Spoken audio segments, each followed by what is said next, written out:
Mmm. Mmm. You know the best thing about this? Only 8,000 calories.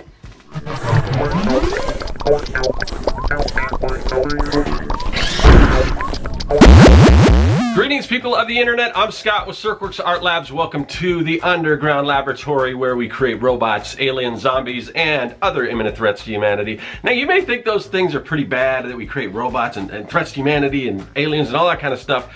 But one thing we don't do is we don't experiment on kids, which is something they do in the lab in Hawkins, Indiana. And one of the kids that they do experiment on is 11, which is our subject today for today's Drawing Stranger Things. So in season 2, and I'm not going to get heavy into spoilers, at least not yet, and I'll let you know if I do. But one thing I will say is that we see several kind of different versions of 11, different looks, because some time has passed and we see some things. So I was trying to decide on which one I wanted to go with, and I don't know. This is sort of what I came up with. I don't know if you guys can see it. I'm not sure if that's coming out or not, but that's my sketch, and I'm gonna go ahead and take my sketch, we're gonna scan it in the computer, and we're gonna finish it up digitally. So let's go get to that. Alright, so I've scanned in my drawing, and so now you can see a little clearer. Yeah, I gotta work on some of the lighting in my underground lair, or maybe it's the camera setup or something like that, but I'll have to figure that out so you guys can see the sketches a little better. But anyway, so we scanned it in, and as usual, the first step I'm gonna do is use my pen tool in Adobe Illustrator, and I'm gonna outline the entire character. Just the outline, I wanna keep that sort of all the same thickness. And then I'm going to go inside there, and then I'll start using my blob tool to kind of do some different line weights and everything, and kind of get that look that you've seen in the past if you've seen some of the other drawings I've done. But obviously, yeah, 11 that's definitely what I wanted to get to, because you know, just I think like most people, one of my absolute favorite characters. I guess I should throw up a little spoiler warning right now, because I'm going to get into a little bit for at least for season 2. So if you haven't seen season 2, or I'd say if you're a good halfway through it, maybe I won't get into anything too much towards the end or any like major like spoilers like that. But I do want to talk about a few things. So yeah, when we last left 11, it appeared she went back into the upside down, or she sort of vanished in kind of thin air, just disappeared along with the Demogorgon. And what's cool, I mean, you know, when we saw that little, you know, that little scene in the first season where Hopper's putting some food, and along with that food is an Eggo, just in a little box out in the middle of nowhere. And so now we kind of get a backstory of what's been happening to 11 all that time, and I really love that. I love how they kind of showed how time passed with her, you know, before her head was totally shaved, and you know, it's gradually, you know, getting longer, so you can kind of see the passage of time that way, and just what she had to do to kind of survive out there. And it's really sad, and I really felt for 11 a lot going into this, but you know, my thoughts on her just as a character, and I understand exactly everything they did, and it was great, but I worry for the character, just because, you know, she's got these powers, and you know, I'm just afraid I don't want it to turn into like a, you know, and obviously a big inspiration was like Carrie, and you know, and Firestarter, and you know, and those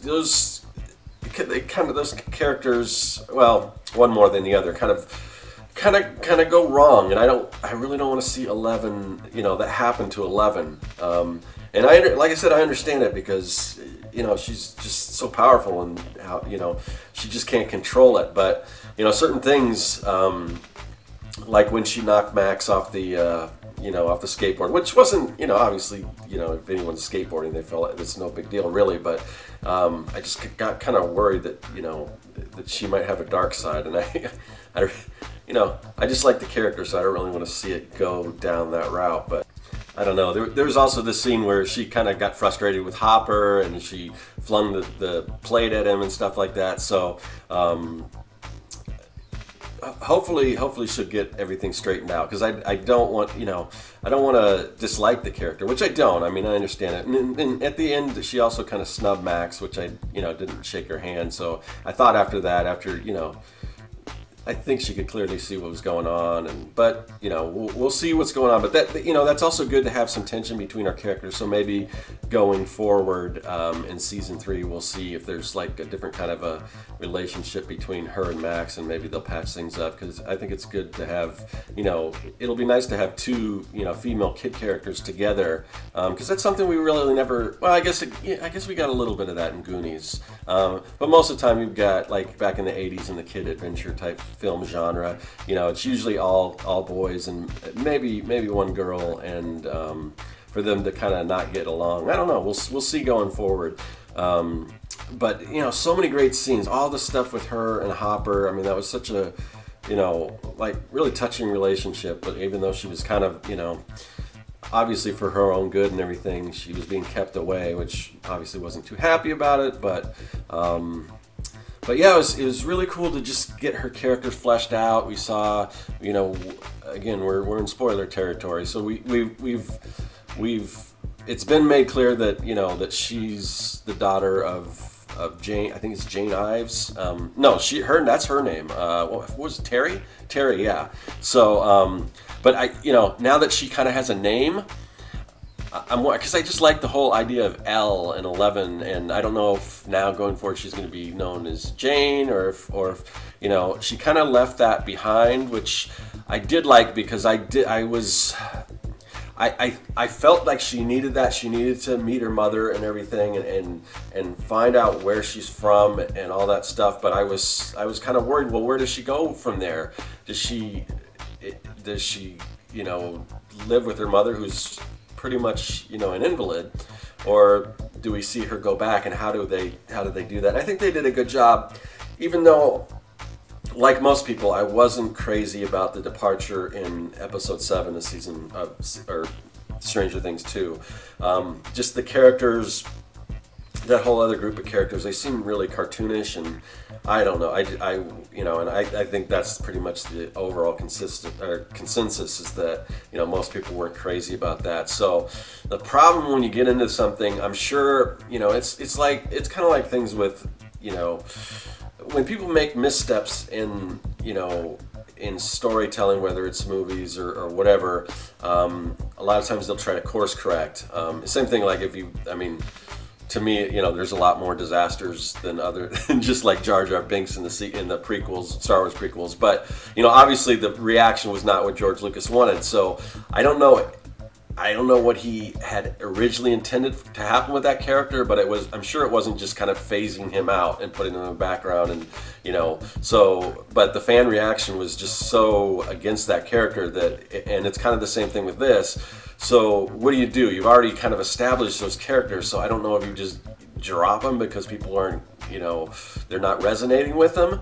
I don't know. It's difficult. We'll have to see what they have going forward. I mean, I definitely don't want to see a whole lot of them, but they'll probably have to go back to them and kind of do something, or I don't know if they can salvage those characters, or even if I want them. I mean, what was it, 8? The other one that was in Hawkins' lab and everything. She was all right. I didn't mind her character so much, and but yeah, we'll have to see. But I am glad that she did kind of. It was good for her to kind of find out where she's from and find out really where she wanted to be, which seemed like it was back with the gang and Hawkins and everything. So, so all in all, yeah, I'm pretty happy with her story arc, but, you know, again, a little worried. We'll see what happens. But, you know, sometimes things have to get dark before they get better, and that might be the case with that, because it is interesting, you know, character dynamic to have that. So,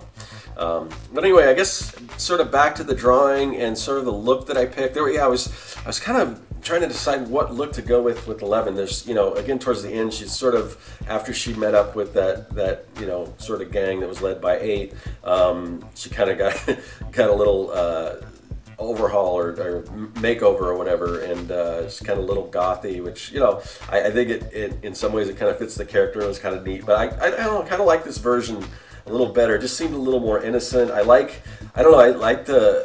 just kind of like the curly hairstyle. I don't know if this was intentional, but I know there was a lot of influences from Aliens in this series. You know, I won't talk about some of the other stuff, but obviously, if you've seen it, you know there's definitely some influences from Aliens, which they said in the very beginning before they even started, you know, filming when they were writing it or whatever, that it was going to be heavily influenced by Aliens. But I don't know, I just kind of thought her hairstyle reminded me of Sigourney Weaver, like Ripley in Aliens, and you know, I don't know, it's a little more, you know, of an innocent look before she gets like totally badass in the end and everything. So so that's kind of went with this look. So we'll see. I mean, it's kind of hard to go away from the kind of the shaved head and everything, because it's so iconic, and but you know, you got to propel the characters forward. So we'll see what look kind of people gravitate to in the future,